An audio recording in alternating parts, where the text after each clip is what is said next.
চ্যাটজিপি সহায়তা নিয়ে প্লেনের যেই কার্যকরগুলো মানে কিভাবে ওড়ে এগুলো আমি জানতে পারলাম। অঙ্কন ভাইয়া যখন প্লেন উড়ে আকাশে তখন সত্যি প্লেনের মতন লাগে। এখন ঠিকঠাক মতো ওড়ে। এর আগে আমি অনেকবার ব্যর্থ হয়েছি। এর আগে 2টা প্লেন বানাই, কিন্তু প্লেন 2টাই ঠিক মতো ওড়ে না।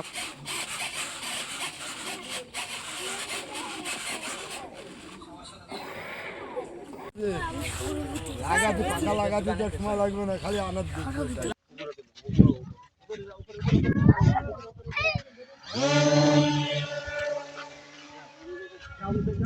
আমি প্রথমে 2টা ড্রোন তৈরি করি ডিসেম্বর মাসের শেষের দিকে। ড্রোনটি তৈরি করার পরে ড্রোনের থাকে 4টে পাখা, ওইটা তো ভেসে থাকে, ভাসমান থাকে, সামনের দিকে যেতে পারে। ওর পেছনে 2টো মোটরে যখন জোর হয় তখন সামনের দিকে যায়।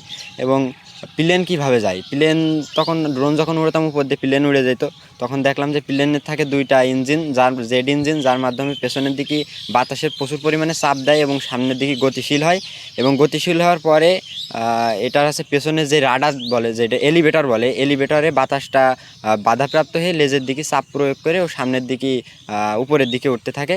এবং এলিরনের মাধ্যমে ও এদিক ওদিক হেলে দুলে থাকে, মানে যখন কায়ত হয় ওটা এলিরনের মাধ্যমে। এটা যখন আমি জানতে পারলাম যে প্লেন জেড ইঞ্জিনের মাধ্যমে গতিশীল হয় এবং এলিভেটর এলিরনের মাধ্যমে প্লেনটি ওড়ে, তখন আমি চিন্তা করলাম যে তাইলে আমি দেখি এটা কিভাবে কাজ করে প্লেন। তখন আমি চ্যাটজিপি সহায়তা নিয়ে প্লেনের যেই কার্যকরগুলো মানে কিভাবে ওড়ে এগুলো আমি জানতে পারলাম। তারপরে আমি ককশিট এনে যেই ককশিট দিয়ে ফ্রেমটা তৈরি করেছি এবং ককশিট নিয়ে আসে যেই সিরিজ কাগজ বলে, সিরিজ কাগজ দিয়ে কাঠ ঘষা যে সিরিজ কাগজ, ওইটা দিয়ে প্রথমে একটা ফ্রেম বানাই। তারপরে 2টা মোটর আনি এবং 4টি সার্ভো মোটর আনি, যার মাধ্যমে এলিরন এবং এলিভেটরটা ওঠানামা করতে পারে। তারপরে 2200 মিলিঅ্যাম্পিয়ারের একটা লাইপো ব্যাটারি দিয়ে আমি প্লেনটি আকাশেও তুলি। এখন ঠিকঠাক মতো ওড়ে। এর আগে আমি অনেকবার ব্যর্থ হয়েছি। এর আগে 2টা প্লেন বানাই, কিন্তু প্লেন 2টাই ঠিক মতো ওড়ে না। প্রথমটা তো ঠিক মতো ওড়েই না, তারপর এটা কিছু দূর উড়ে পড়ে ভেঙে যায়। তারপরে আমি চিন্তা করলাম যে প্লেন যেহেতু অল্প একটু উড়েছে তার মানে উড়বে, কিন্তু আর একটু চেষ্টা করতে হবে এবং একটু বড় সাইজ মেজারমেন্টগুলো ঠিক থাকলে এটা উড়বে।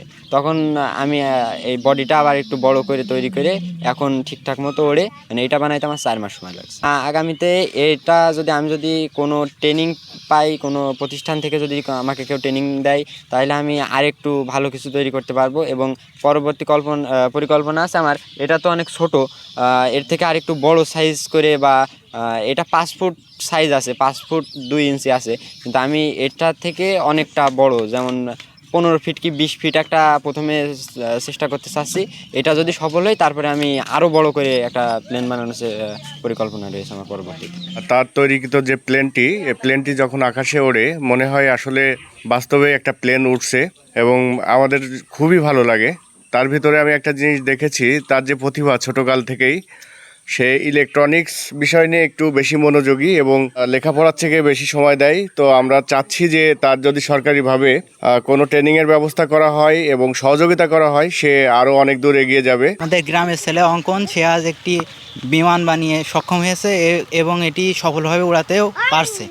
এটা আমাদের জন্য অনেক আনন্দের। অঙ্কন ভাইয়া যখন প্লেন উড়ে আকাশে তখন সত্যি প্লেনের মতন লাগে।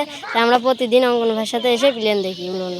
মাঠে তো আমরা কাজ করি, প্লেন ওড়ে মাথার উপর দিয়ে বন। আমাদের গ্রামের শওকত ডাক্তারের ছেলে অঙ্কন তৈরি করেছে, দেখতে খুব ভালো লাগে।